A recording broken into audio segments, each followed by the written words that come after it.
Donald Trump اور Nitin Yahoo کی ملاقات ہوئی اور اس کے بعد انہوں نے میڈیا سے بات چیت کی اور جو چیزیں انہوں نے کہیں وہ میں آپ کے سامنے رکھنے والا ہوں۔ ایک طرف تو پہلے آپ اپنے ذہن میں یہ رکھیں کہ 2 دن پہلے پاکستان کے جو وزیر خارجہ ہیں اور ڈپٹی وزیر اعظم ہیں اسحاق ڈار صاحب، انہوں نے یہ سٹیٹمنٹ دیا تھا کہ پاکستانی فوج غزہ نہیں جائے گی اگر انہیں حماس کو غیر مسلح کرنے کا ٹاسک ملا تو پاکستانی فوج اگر حماس کو غیر مسلح نہیں کرے گی تو پھر کون سی فوج کرے گی؟ آپ کو ذرا جائزہ لینا پڑے گا، بہت سارے ملک جو ہیں وہ منع کر چکے ہیں، یعنی ترکی کے حوالے سے اسرائیل کو تحفظات ہیں اور ترکی کے ساتھ بہترین تعلق ہونے کی وجہ سے آذربائیجان نے منع کر دیا ہے، ملیشیا اس کا حصہ نہیں بن رہا، پاکستان کے اندر شدید قسم کا رد عمل ہے، انڈونیشیا جو ہے وہ اپنی فوج بھیجنے کا دعویٰ کر چکا ہے اور وعدہ بھی کر چکا ہے، وہ یہ کہتے ہیں کہ وہ اپنی فوج بھیجیں گے، لیکن جتنے بھی عرب ممالک ہیں، چاہے اس میں کویت ہے، اس کے اندر جو یمن ہے، یمن تو بالکل نہیں جا رہا، ایران بھی نہیں جا رہا، عراق بھی نہیں جا رہا، شام بھی نہیں جا رہا، مصر بھی شاید اس میں نہیں جا رہا، ان کے ساتھ تو پہلے ہی لڑائی چل رہی ہے اسرائیل کا، ان کا گولان ہائٹس کا ایک الگ سے پرابلم ہے، پھر سعودی عربیہ، یو اے ای اور قطر، یہ ممالک بھی اپنی فوج نہیں بھیج رہے، جبکہ عمان بھی اپنی فوج نہیں بھیج رہا، تو یہ پھر باقی ملک کون سے بچ جاتے ہیں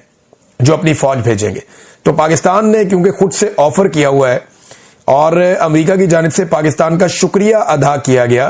کہ پاکستان نے آفر کیا ہے کہ ہم اپنی فوج غزہ میں بھیجیں گے اس کارروائی کے لیے جو کارروائی امریکہ چاہتا ہے، جو ایک قرارداد ہے اس میں ووٹ دے کر پاکستان اپنے عزم کا اظہار کر چکا ہے کہ حماس کو غیر مسلح کیا جائے گا اور ایک سٹیبلائزیشن فورس وہاں پہ بھیجی جائے گی غزہ میں۔ اب پاکستان اس کا حصہ بنتا ہے اور حماس کو غیر مسلح نہیں کیا جاتا، تو یہ کیا کہانی ہوئی؟ یہ تو پھر تو سارا معاملہ ہی گول ہو گیا۔ اب اسحاق ڈار کہتے ہیں کہ پاکستانی فوج غیر مسلح کرنے نہیں جائے گی۔ ڈونلڈ ٹرمپ کیا کہتا ہے ذرا وہ سنیں۔ ڈونلڈ ٹرمپ کی ملاقات ہوتی ہے نیتن یاہو سے، اور ایک تو یہ ہے کہ نیتن یاہو ایران کے اوپر اب اٹیک کر سکتا ہے دوبارہ سے، یعنی خطے میں ایک نئی جنگ شروع ہو سکتی ہے، اور اس مرتبہ جو نیتن یاہو کا اٹیک ہوگا وہ بیلسٹک میزائل پروگرام کے اوپر اٹیک کرے گا۔ جب ایک سوال پوچھا گیا ڈونلڈ ٹرمپ سے کہ کیا آپ ایران کے اوپر حملہ کرنے کی اسرائیل کو اجازت دیتے ہیں، تو ڈونلڈ ٹرمپ نے کہا جی بالکل، بیلسٹک میزائلوں کے لیے ہم ہاں کہتے ہیں کہ ان کے اوپر اگر ایران پہ اٹیک کرتا ہے، ایران کی بیلسٹک میزائلز کی جو ٹیکنالوجی ہے اس پہ اگر اٹیک کرتا ہے اسرائیل تو ٹھیک ہے، ہم ہاں کہتے ہیں، اور اگر وہ ایٹمی ہتھیاروں کے لیے اٹیک کرتا ہے تو پھر تو ہم کہتے ہیں کہ فوری طور پہ، یعنی فاسٹ، جلدی آپ اس کو کریں، ہم یہ کہتے ہیں۔ دوسری جانب جو ہے وہ اسرائیلی جو نیتن یاہو ہیں، انہوں نے کہا میں یہ بات بار بار دہراؤں گا، اور اسرائیل بہت خوش قسمت ہے، اسرائیل کو وائٹ ہاؤس میں کبھی بھی ڈونلڈ ٹرمپ جیسا کوئی دوست میسر نہیں آیا۔ خیبر پختونخوا کے وزیر اعلیٰ سہیل آفریدی نے دھرنا دیا تھا اڈیالہ جیل کے باہر، رات کے آخری پہر انہوں نے اپنا یہ دھرنا ختم کر دیا۔ خیبر پختونخوا کے وزیر اعلیٰ کے ساتھ سلمان اکرم راجہ تھے، دیگر بہت سارے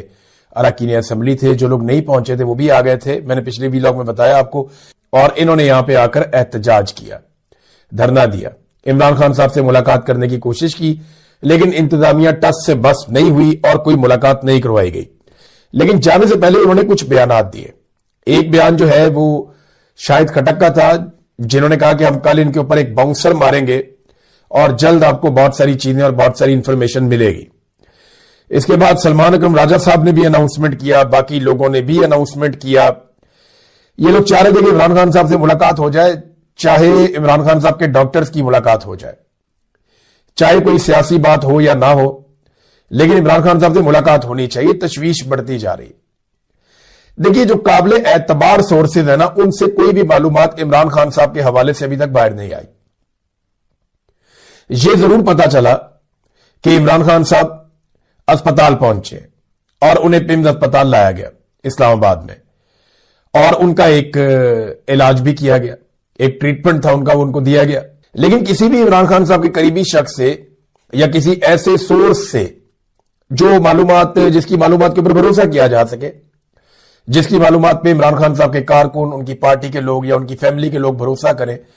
اس سے عمران خان صاحب کی ملاقات نہیں ہوئی۔ ہم صحافیوں کے پاس بھی جو خبریں ہیں وہ مختلف ذرائع سے ہیں،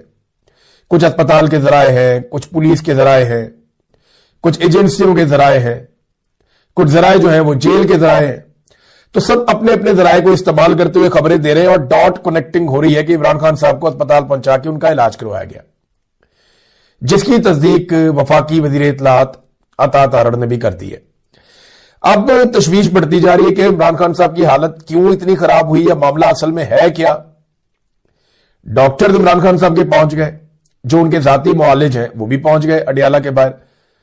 تو یہ آفر بھی دی گئی کہ آپ ڈاکٹرز کی ملاقات کروا دیں، یہ تو بالکل غیر سیاسی لوگ ہیں، یہ کوئی سیاسی بات بھی نہیں کریں گے، آ کر آپ کروائیں ملاقات۔ خبریں آتی رہی کہ بات چیت چل رہی ہے، کوئی بات بننے والی ہے، لیکن پھر عمران خان صاحب کی کوئی ملاقات نہیں کروائی گئی۔ ڈاکٹر عاصم یوسف جو عمران خان صاحب کے اپنے ڈاکٹر ہیں اور دیگر کچھ ڈاکٹر ہیں، 2-3 معالج تھے، وہ رات گئے تک انتظار کرتے رہے، لیکن جب ملاقات نہیں ہوئی تو پھر وہ چلے گئے، اور 2:45 بجے پاکستان تحریک انصاف نے دھرنا ختم کر دیا، اور اب ایک نئی حکمت عملی کا اناؤنسمنٹ صبح کیا جائے گا۔ یہ حکمت عملی جو اناؤنس کی جائے گی یہ سپریم کورٹ آف پاکستان کے احاطے سے کی جائے گی۔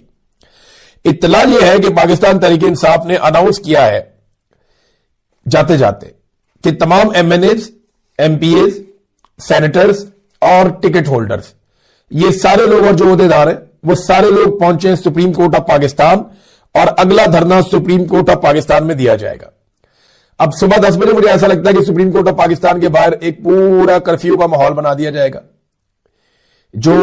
ریڈ زون ہے اسے سیل کر دیا جائے گا، اور کوشش کی جائے گی کہ پاکستان تحریک انصاف کے لوگ دھرنا نہ دے سکیں۔ لیکن دیکھیں، جو اراکین اسمبلی ہیں،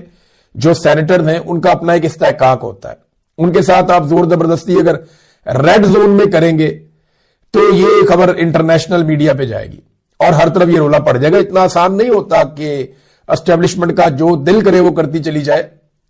آپ بہت ظلم کر رہے ہیں، بہت جبر کر رہے ہیں، بہت ساری چیزیں آپ نے کی ہے، لیکن آپ ہر وقت سارا کچھ نہیں کر سکتے۔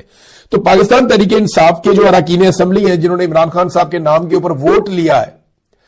جو جا کر سیٹوں پہ بیٹھ